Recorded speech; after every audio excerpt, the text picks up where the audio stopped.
Paz do Senhor, irmãos. Amém. Você está feliz de estar na casa do Senhor? Está maravilhoso esse lugar, né? A presença de Deus realmente é real aqui nesse lugar, né? Obrigado. E é sobre essa presença que nós vamos falar hoje, pela manhã, não é?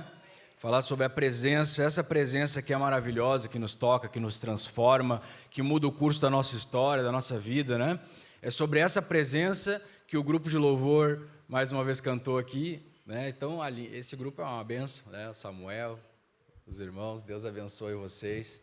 Podemos sentir já o gosto dessa presença, né? E a melhor notícia do que essa é que no céu não vai ter horário de término, irmão. Vamos estar para sempre na presença do nosso Deus, amém? Glória a Deus, e essa é a maior esperança do crente. Vamos abrir a palavra do Senhor em primeiro livro de Crônicas, capítulo 13, e o versículo 1 ao 3. Primeiro livro de Crônicas, capítulo 13, e o versículo 1.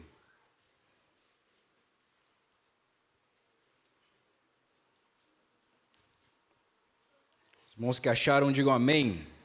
Amém. Vamos lá então. Diz assim a palavra do Senhor: E teve Davi conselho com os capitães de milhares e dos centos, e com todos os príncipes. E disse Davi a toda a congregação de Israel: Se bem vos parece, se vem isso do Senhor nosso Deus, enviemos depressa mensageiros a todos os nossos outros irmãos em todas as terras de Israel, e aos sacerdotes e aos levitas com eles nas cidades e nos seus arrabaldes, para que se ajuntem conosco e tornemos a trazer para nós a arca do nosso Deus, porque não a buscamos nos dias de Saul. Amém, irmãos, até aqui.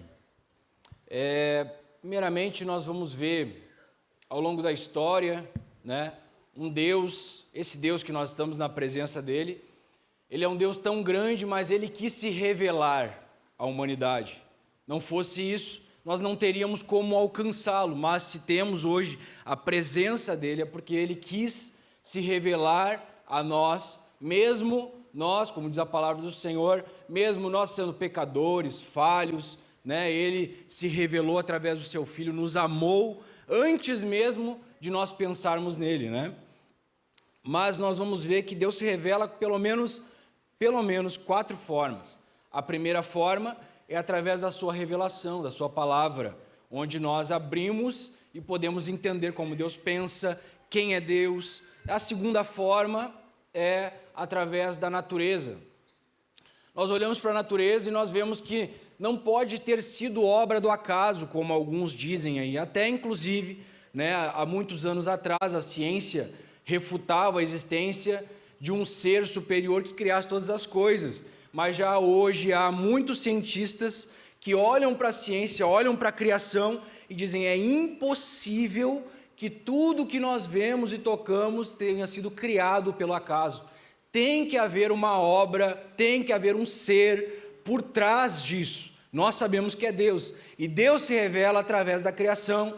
Quando olhamos para nosso corpo, por exemplo, olhamos para os órgãos internos, a forma perfeita como todos eles fazem a sua função, ou até mesmo respiramos sem pensar, né? Você está respirando, está vivo, mas você não está pensando para isso. Deus preparou-nos para isso, nos deu o oxigênio, né? Isso não é obra do acaso, isso é obra de um Deus que fez e faz todas as coisas.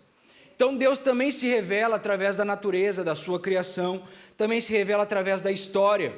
Hoje nós temos já inúmeros achados arqueológicos que provam as passagens bíblicas. O que nós lemos, né, antigamente se dizia, mas eu não consigo ver isso hoje já em Israel. Há muitos lugares lá onde você pode visitar que a Bíblia citou e que a Bíblia cita, né, antes mesmo de haver esses achados, e hoje estão lá as evidências históricas de que tudo que a Bíblia menciona é verdadeiro, os locais, as pessoas, os reis são reais.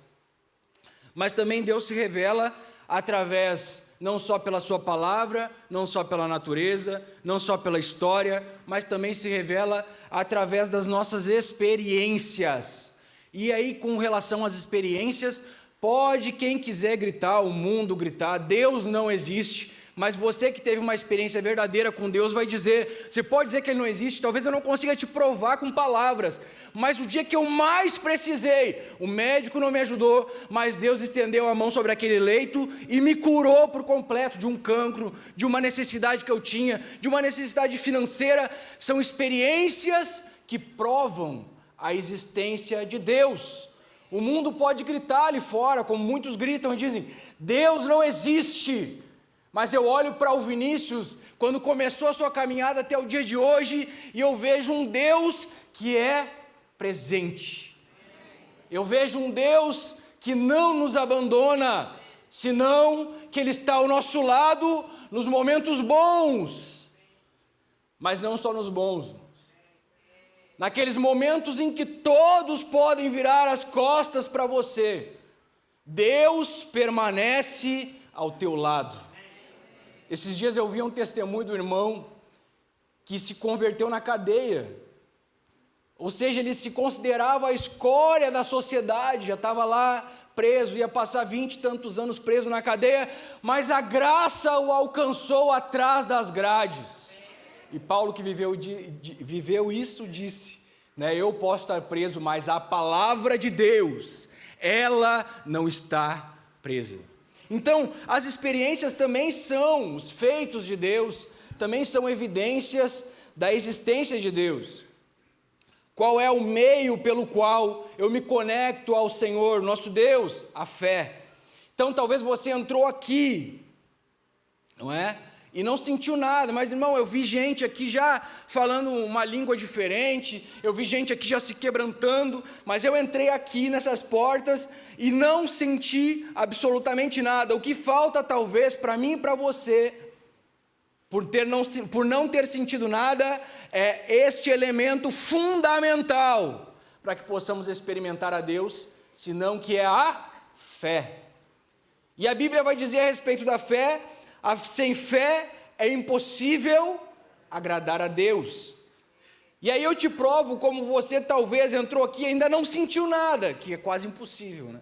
A gente está nessa glória aqui, nessa presença de Deus, no grupo de louvor, louvando, adorando ao Senhor, mas eu não senti nada. A Bíblia vai dizer que é necessário que aquele que se aproxima de Deus creia que Ele existe e que é galardoador daqueles que o buscam. Então, a fé é o elemento fundamental para que você possa experimentar esse Deus presente.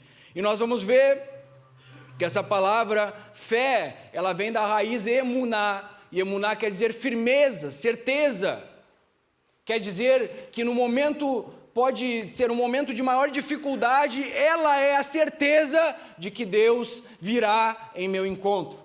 Então a fé é este meio. Mas destes 4 elementos que eu citei aqui, talvez ou não, certamente a palavra de Deus é aquela que, além de evidenciar a existência de Deus, ela mostra quem Deus é, como eu já falei, como Ele pensa, como eu posso agradá-lo e o que Ele espera de mim. Saber qual é a vontade de Deus é a palavra de Deus. Então, se você não lê a palavra, você perde a oportunidade de saber o que Deus espera de mim e de você, o que Deus espera da sua casa, o que Deus espera dos sacerdotes, o que Deus espera dos homens, das mulheres, da sua casa. Quando nós não lemos a palavra, nós perdemos a oportunidade de conhecer a Deus e saber a sua vontade. E esta palavra vai nos revelar que Deus é um Deus omnipresente, Ele está em todos os lugares.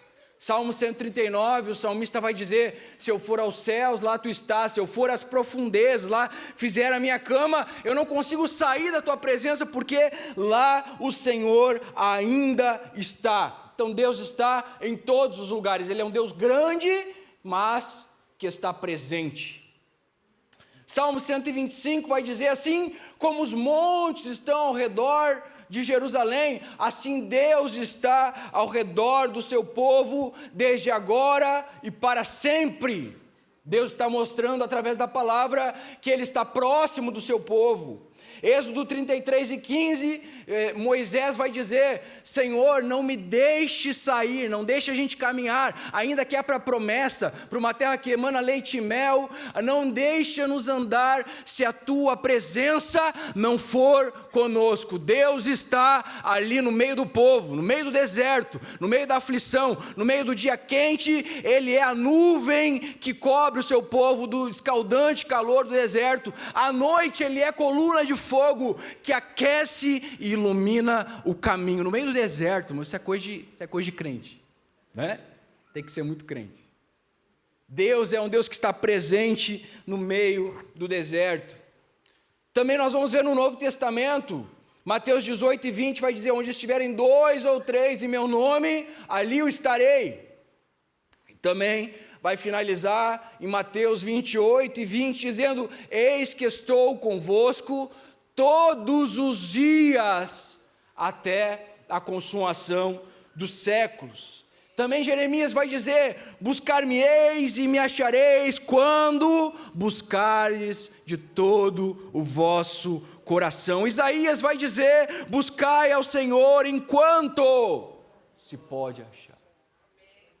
Porque vai chegar o dia em que não se poderá mais achar. Mas busque ao Senhor hoje, irmão, pessoa que entrou aqui, quem sabe que ainda não conhece ao Senhor, hoje é tempo aceitável do Senhor. Busque a Ele enquanto as portas da graça estão abertas para a sua família, para a sua casa, em nome de Jesus. Mas então, por que eu fiz esse paralelo antes de entrar na palavra, irmãos? Para mostrar que o nosso Deus, na sua palavra, Ele diz que Ele é um Deus presente, Ele não é um Deus distante. Agora nós vamos ver, 1 Crônicas, nós lemos esse livro, em que Davi, ele vai tomar a sua primeira atitude como rei. E ele vai buscar, ele faz um conselho, ele quer buscar a arca do Senhor, que foi tomada nos dias de Eli. Davi não é o primeiro rei de Israel, você conhece a história, Saul foi o primeiro rei de Israel. Então, há muitos anos se passaram aqui, em que este elemento tão importante do culto ao Senhor no Antigo Testamento se ausentou do seu povo. E me parece que até o momento que Davi entra como rei, o povo não sentiu falta. Este elemento, a Arca da Aliança, ela simboliza a aliança de Deus com o seu povo. Ela pode simbolizar um homem e uma mulher cheio da presença de Deus, porque ela é um caixote de madeira, feito de madeira de acácia, que é um material corruptível, que simboliza a nossa carne, revestido de ouro por dentro e por fora, que demonstra a glória de Deus. Pode simbolizar um homem cheio da presença de Deus. Na nossa carnalidade somos corruptíveis, mas com a presença do Espírito Santo podemos alcançar feitos que só Deus pode fazer. Mas ela também simboliza o próprio Senhor Jesus, porque dentro dessa arca havia as tábuas da lei, que simboliza a palavra de Deus, e sobre a palavra, a própria Bíblia vai dizer que Jesus é a palavra, o verbo vivo de Deus, que se fez carne. Ali também tinha a vara de Arão, que floresceu no deserto, que simboliza a autoridade sacerdotal. E Hebreus, o escritor dos Hebreus vai dizer o seguinte, que antes na ordem sacerdotal era necessário todas as vezes vir um novo sacerdote, porque eles morriam e era necessário uma nova pessoa para assumir o sacerdócio, mas esse, como permanece para sempre, é sacerdote eternamente. Ele permanece, ele vive, irmão, ele não morreu, ele está vivo e está aqui. E também vai mostrar que ali dentro da arca tinha um pote com maná, que foi o pão vindo do céu para alimentar o povo no meio do deserto. Esse deserto que o povo passou, no meio, ali onde não havia recurso, Deus mandou este maná para os alimentar. E disso Jesus vai dizer em João 6, os vossos pais comeram de um pão e morreram no deserto, mas eu sou o pão vivo que desceu do céu e dá vida. Da vida aquele que se alimentar dele. Então a arca também simboliza a presença de Jesus, o próprio Cristo. Mas nós vamos ver que a arca, e ela tinha um tampo chamado propiciatório, onde ali a palavra de Deus vai dizer em Êxodo que o Senhor dá uma instrução clara a Moisés sobre este tampo de ouro puro. Seria feito 2 querubins, um de frente ao outro, e ele seria colocado sobre a arca.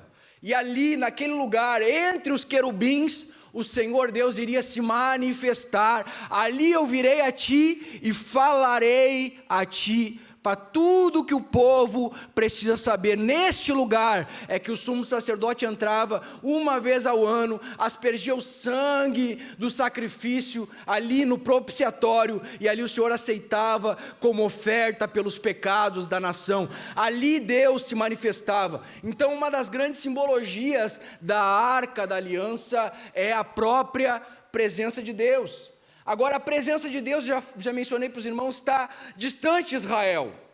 E nós vamos ver pela cronologia bíblica que ela passou 7 anos nas mãos dos filisteus, passou pelo menos 20 anos, ou quase 20 anos, na casa de Abinadab, e passou 3 meses na casa de Obed-edom, antes de voltar para Jerusalém, para o lugar que deveria estar, para o centro das decisões do povo de Deus. Nós vamos ver que essa arca é tomada na época de Eli.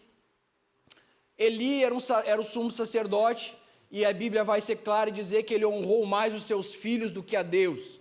Os seus filhos tomavam parte da oferta do Senhor. Os seus filhos eram considerados pela Bíblia Sagrada como homens de Belial, homens pecadores, homens que não tinham temor algum ao Senhor, e por conta desse desprezo à presença de Deus, Deus permitiu que um exército se levante. Esse exército é o exército dos filisteus. Eles acampam para fazer guerra contra Israel. Israel vai para a batalha, e naquele primeiro momento Israel perde.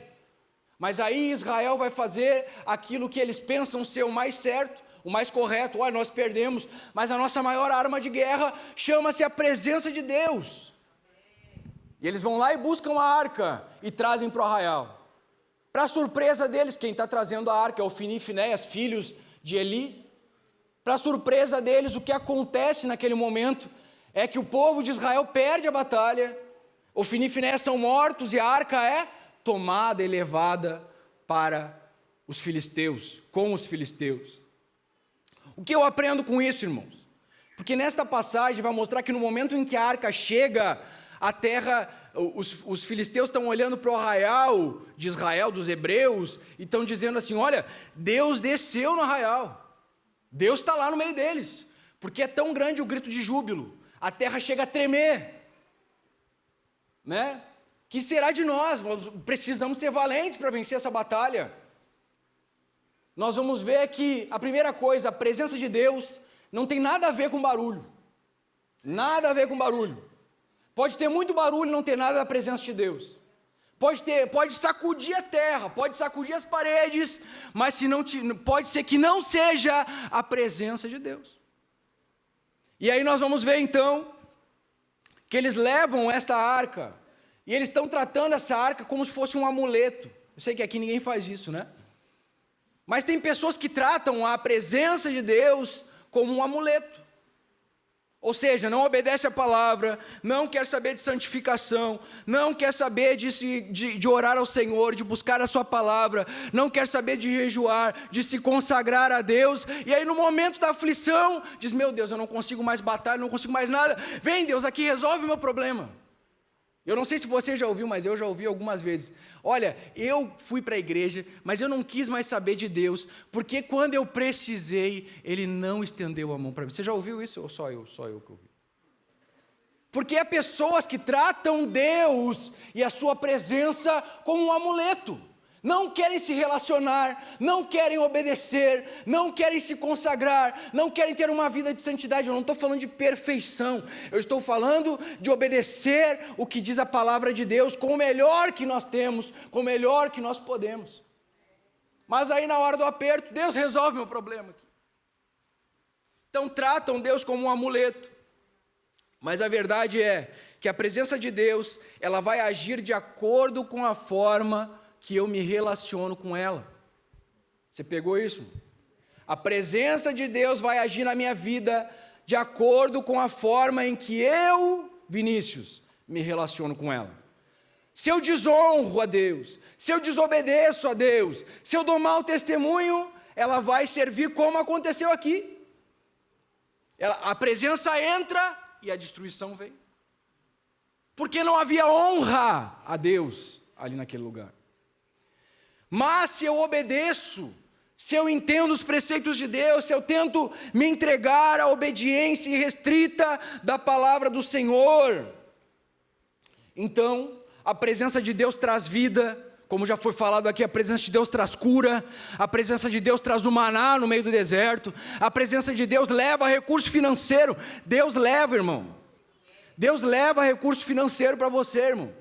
Se você honrar a Deus no momento do aperto, pode o mundo virar as costas para ti, mas Deus está contigo, e a Bíblia diz que Ele é o dono do ouro e da prata. Eu preciso dizer isso para alguém aqui: Deus é dono do ouro e da prata, e Ele nunca ficou devendo nada para ninguém. Então a forma como eu me relaciono é a forma que a presença de Deus vai agir na minha vida. Nós vamos ver então que a Bíblia Sagrada ela vai ser muito clara em nos dar a instrução que nós precisamos morrer para as nossas vontades.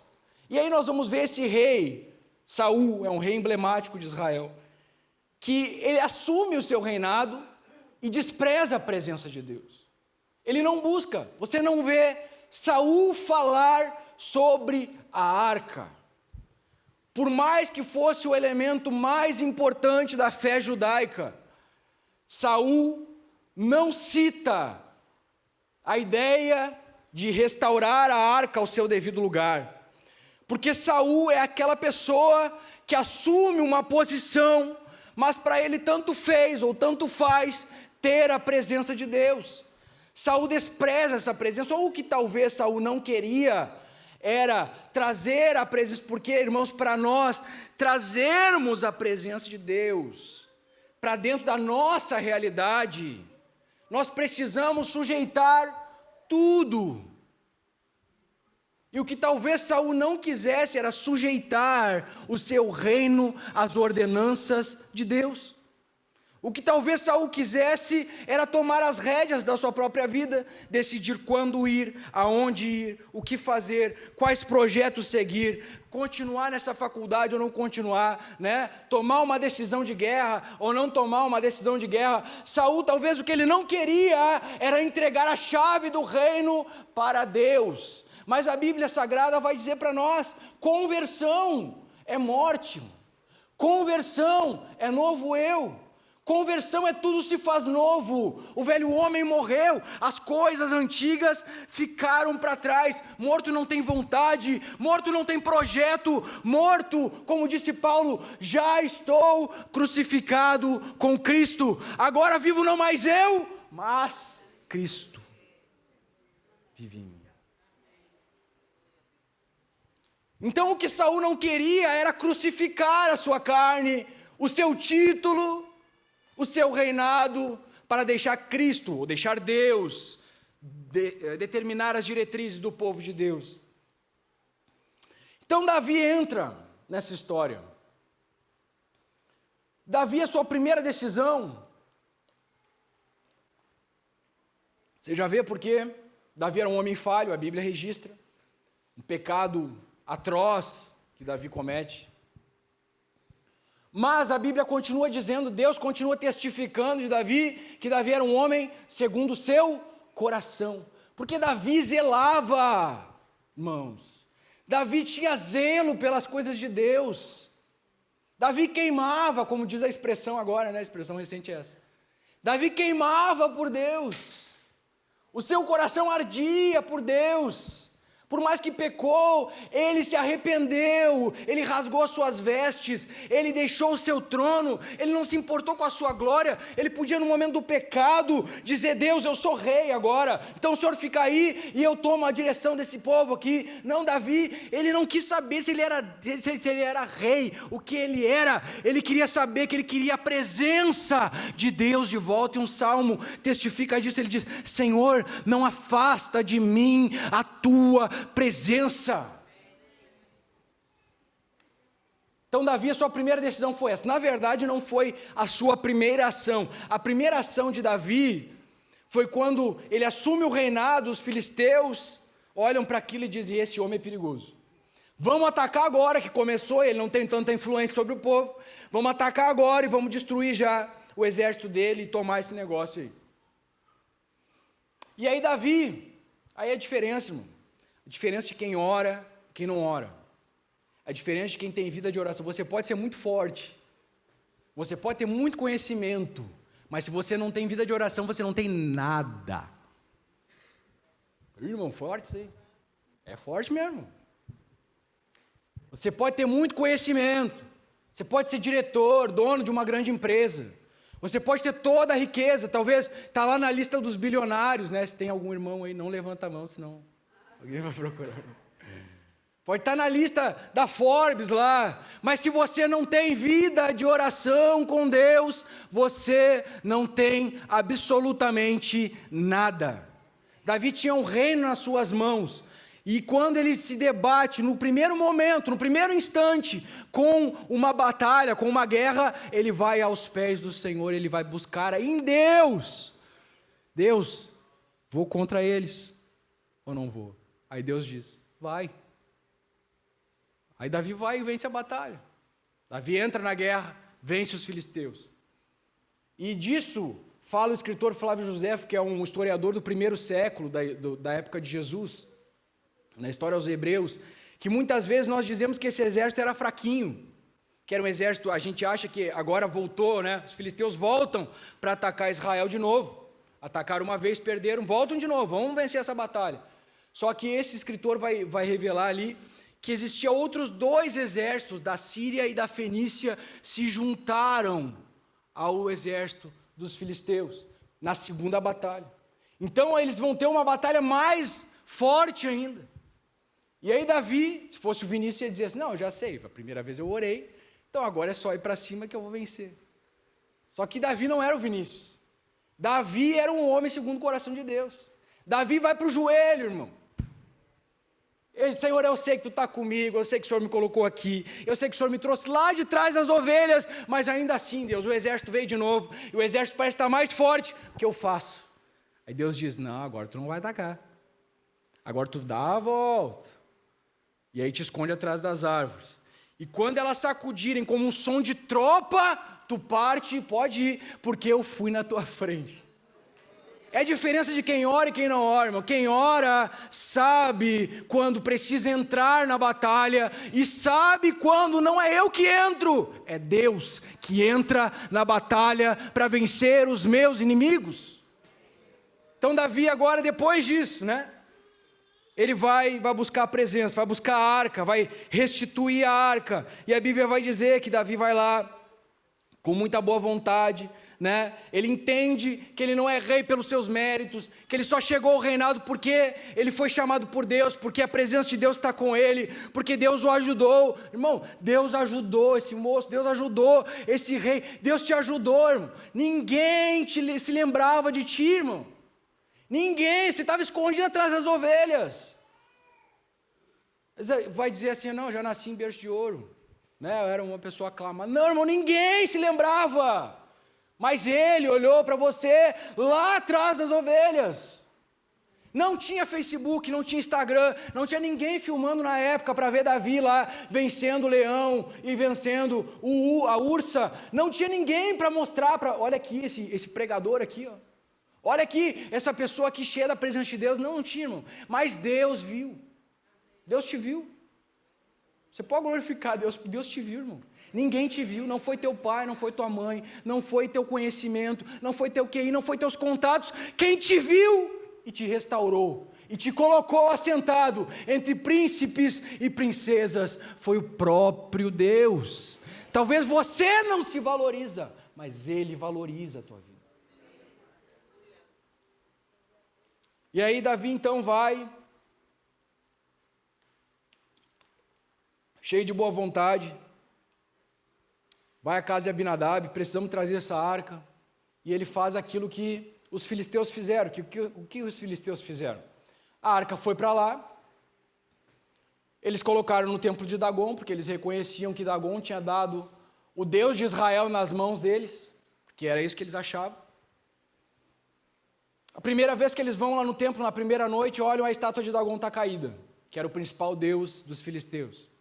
A segunda vez que eles levantam a estátua, dizem, não, bateu um vento aqui, foi alguma coisa assim. Segunda vez que eles levantam a estátua, eles voltam no segundo dia, a estátua caída de rosto, quebrou a cabeça, quebrou as mãos, está só o tronco do coitado do Dagon lá, e eles dizem, a gente precisa se livrar desse negócio.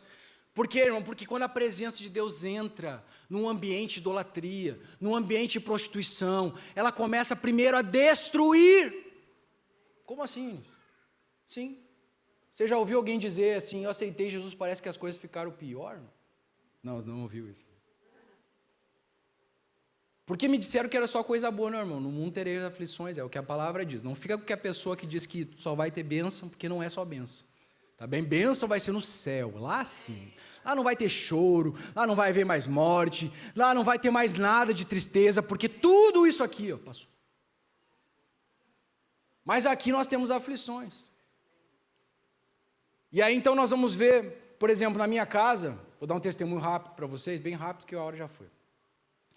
A presença de Deus entrou na minha casa, salvou minha mãe, salvou minha irmã, salvou a mim, e faltava o meu pai, todo mundo orando pelo meu pai, só que ninguém sabia que meu pai tinha uma vida dupla, irmão. Meu pai estava em casa, mas tinha uma outra, já estava com outro relacionamento. Quando a presença de Deus entrou, ele começou a se incomodar. Pai, vamos na igreja, não consigo, não quero. E ele saiu. A presença de Deus entrou aqui, ele saiu para lá. E alguém pode dizer, Deus abandonou eles.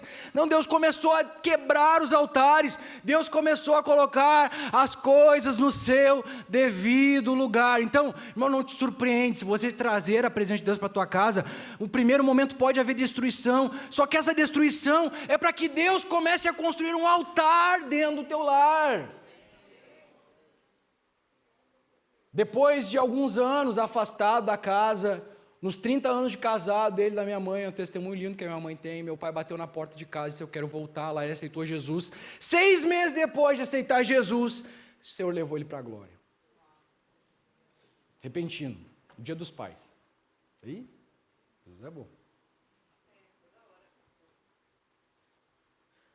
Então, quando a presença de Deus entra, no primeiro momento ela pode gerar destruição. Quando não há um ambiente, quando há um ambiente de idolatria, um ambiente de pecado, ela começa a incomodar. A pessoa que está vivendo uma vida difícil, uma vida de pecado, uma vida que não quer abandonar, ela começa a incomodar com aquilo.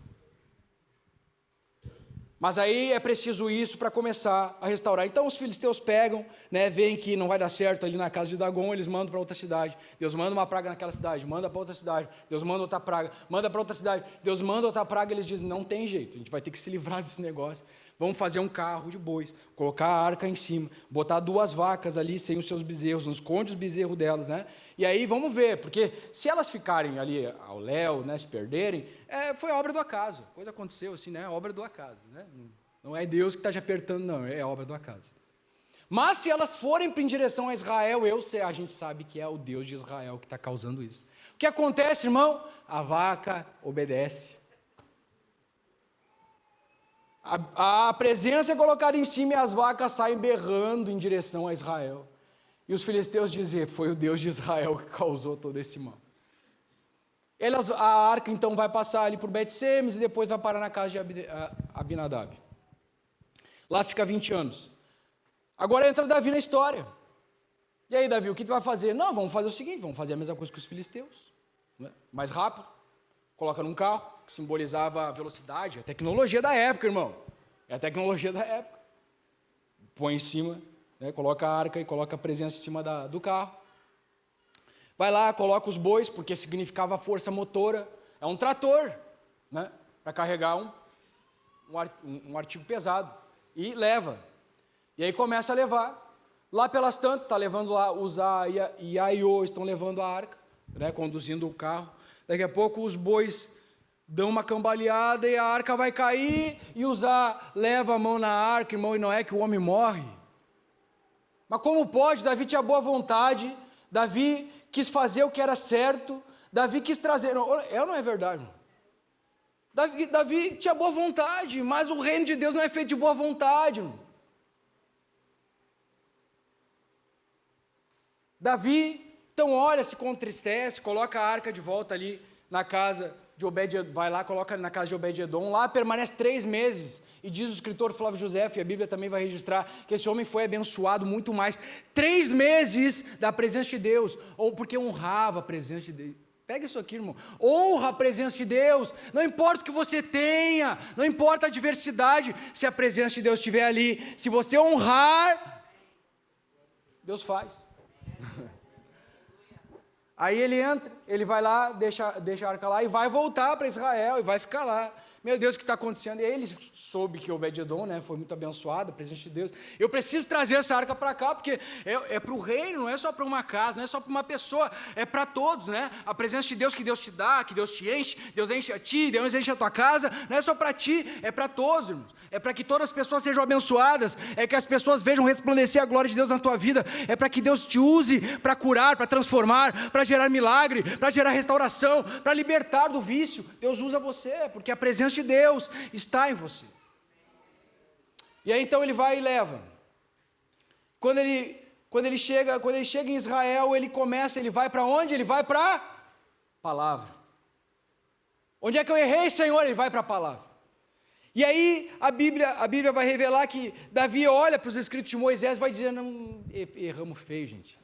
Só tem uma forma de carregar a presença.